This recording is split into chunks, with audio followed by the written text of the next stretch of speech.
寧夏有巴士懷疑行駛途中被縱火，造成最少17個人死亡，公安鎖定疑兇。詳盡嘅新聞內容：銅鑼灣書店股東李波失蹤案，佢嘅太太尋晚向警方銷案，報稱收到李波嘅親筆信，聲稱用自己嘅方式返去內地，配合有關方面調查。而行政長官梁振英就話非常重視案件，呼籲李波同埋有關人士提供消息。有立法會議員就認為案件係挑戰香港保安系統同埋基本法，要求盡快召開特別會議跟進。陳傑報導。台灣中央通訊社星期一晚報導，李波傳真親筆信向員工報平安，話佢因為有問題急需處理，又唔能夠俾外界知道，而採取咗自己嘅方式返回內地。佢要配合有關方面嘅調查。李波嘅太太早前已經到警署銷案，但目前仍然有多名股東同職員未有消息。行政長官梁振英再次回應事件。呢幾件案呢，我哋係結合嚟一齊調查，我哋會盡我哋最大嘅努力去調查，同做任何案件調查一樣，我哋希望咧有關人士同埋所有能夠提供消息嘅人士呢，係能夠接觸警方提供線索。警方只能夠喺掌握一啲線索嘅情況底下呢，先能夠盡快去將案件嘅關鍵嘅情節呢，將佢能夠湊拼起嚟。有立法會議員喺保安事務委員會上要求開特別會議跟進。咁呢個係好挑戰香港嘅警方、香港嘅保安系統，亦都係挑戰基本法啊、一國兩制、我哋嘅出版言論自由、香港人嘅人身安全。希望主席呢，你真係酌情考慮，當中係有好緊急嘅性質喺度，係盡快安排到一個緊急嘅會議。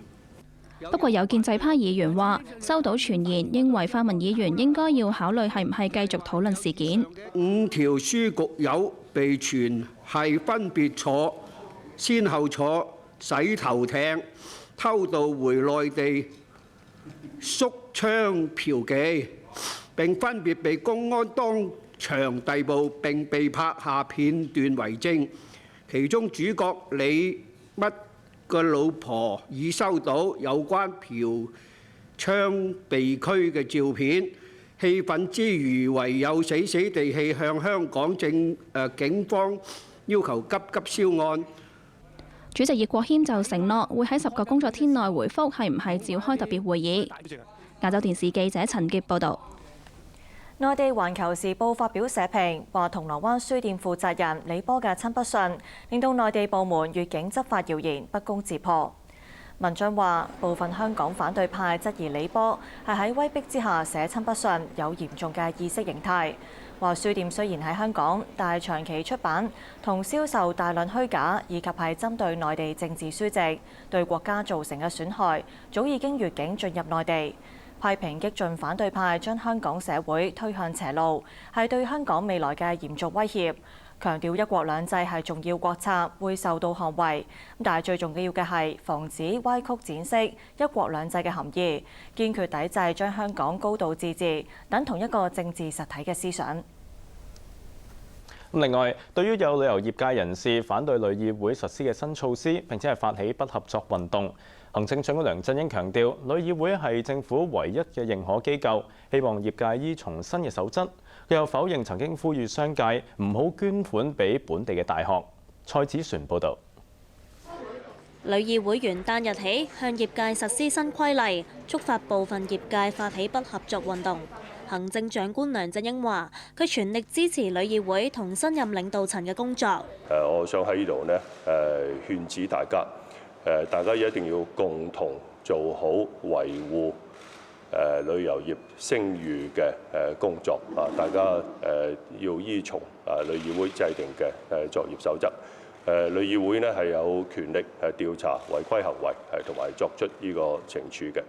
梁振英話：留意到過去一段時間，不時有不良嘅經營手法同埋違法行為影響香港聲譽，特區政府唔會坐視。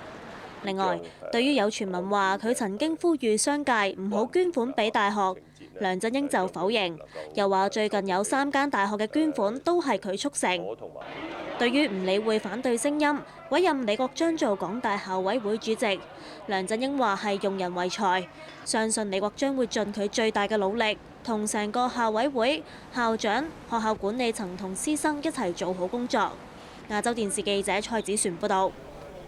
房委會財務小組委員會通過新一年嘅財政預算，預計喺未來5年建築同埋營運成本持續上升，去到2020年財政儲備會比而家大幅減少。李大偉報導。房委會今年度預算嘅綜合盈餘修訂為48億3千萬，比原來嘅預算賺多咗2億幾。主要係由於居屋補地價收入增加，但隨住未來建築成本同工資上升，估計到2020年3月，房委會財政儲備會較去年4月嘅670億大幅下降到得返大約160億元。預期未來2年綜合盈餘到2017-18年度會跌至35億8千萬元，比今年盈餘少18%。虧蝕最大嘅係公屋運作成本，估計喺薪酬同維修開支不斷上升，但係公屋唔加租嘅情況下，下個年度會增加到14億元，到2019-20財政年度更加會超過36億。不過房委會仍然有盈利可圖，隨住未來幾年資助房屋逐漸落成同出售，預期到2019-20財政年度資助房屋盈餘會有超過88億。房委會考慮向政府申請房屋儲備金撥款，但目前仍然未有確定嘅申請日期。係咪嚟緊1-2年注資呢？我答唔到你。嗱，因為始終就係我哋同政府保持單人落嗰個嘅對話先啦。咁但係幾時嚟講呢？我哋唔清楚究竟嗰個幾時先係一個叫做比較好嘅狀況。我哋要清楚啲數據有板有眼先可以說服到呢一個公眾嘅。蘇偉文又話：房委會未來5年嘅財政仍然健康，雖然現金減少，但仍然足以應付起屋嘅開支。亞洲電視記者李大偉報導。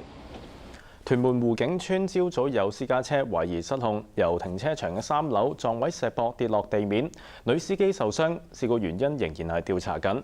黃家彤報導。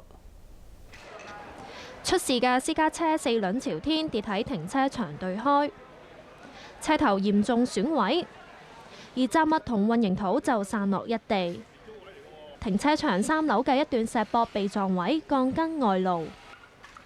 目擊者話：事發嘅時候聽到巨響，喺屋企聽見嘣一聲，咁我跟住就跑落嚟，就睇下發生咩事，因為佢好大聲啊嗰下都，咁我咪見到呢，當時消防員呢就救緊個傷者咯，咁啊救佢嗰陣時，我聽見消防員嗌佢小姐小姐咁叫佢，但係對方個傷者冇咩反應咁樣嘅。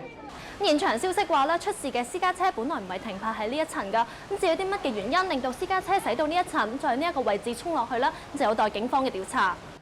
朝早約10點半鐘，一架私家車先撞毀湖景村停車場3樓石壆，再跌落地面。消防到場救出30歲女司機，佢昏迷送院，之後回復清醒，現時情況穩定。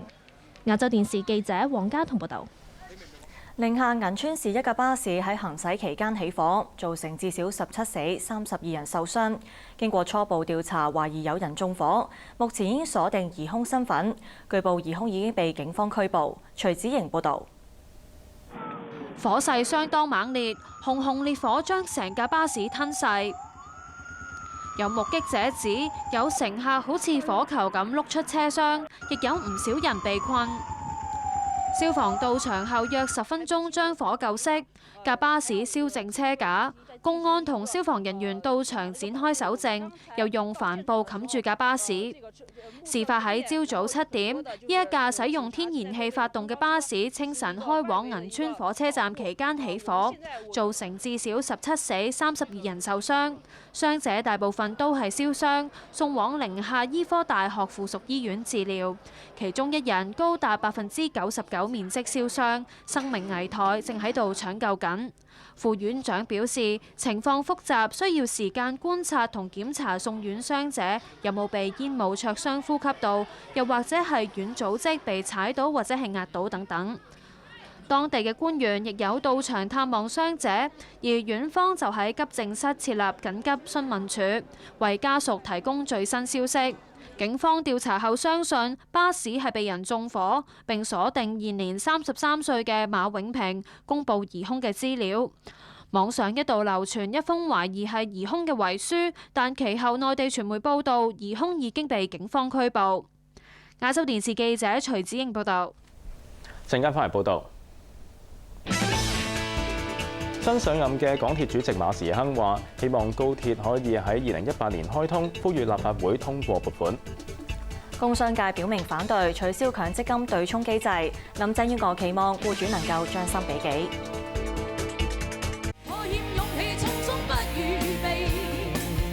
再次見你狠心不來難食你，首首勁歌嗨翻全場。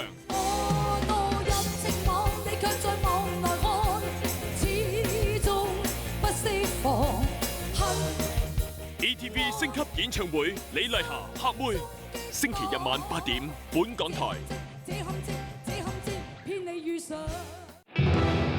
你離婚之前，你就俾我見到嗱你一次，你以後見到嗰個姨姨，要叫佢做媽咪嘅。我知道你係因為同情我，你咁樣做只係單純嘅好意。嘉欣啊，如果我咁做唔係因為同情你咧？粉紅色唇膏，今晚8點半，本港台。見到宜蘭大海嘅壯闊，一把聲音隱約呼喚，一陣你就會食到爆漿嘅感覺㗎啦！神秘民宿豪華料理一試傾情，我要食咗佢啦！闖蕩台灣行，星期六晚8點30分，本港台。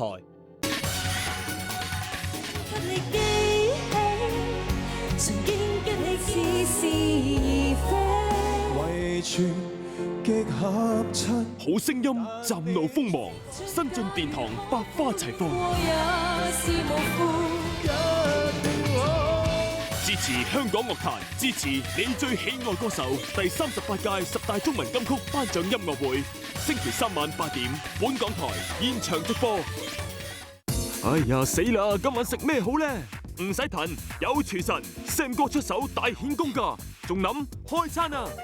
話咁快啦，呢個蒲燒汁蝦碌咧已經準備好啦。ACE 皇牌特濃鰻魚汁特約 Sam 哥皇牌料理3，星期3晚7點半，天南地北時段內播出，本港台。喺香港掃街你就試得多啦，台灣著名嘅老街你又去過未呢？就等我帶大家去食下呢度嘅美食啦。又係一樣烏來必食嘅美食，因為有啲茶葉嘅香味喺入面，所以同大家平時食到嘅皮蛋真係有啲分別㗎。寶島遊蹤，星期日晚7點35分，本港台。今個後年，亞洲電視同你打響頭炮，特別呈現後年恭喜發財廣告套裝，價錢只係16,800蚊起。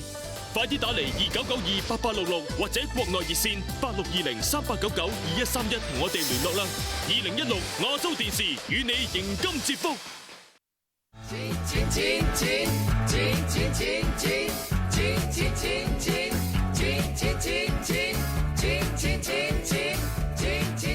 病毒新聞，一款看新聞就能賺錢的 APP。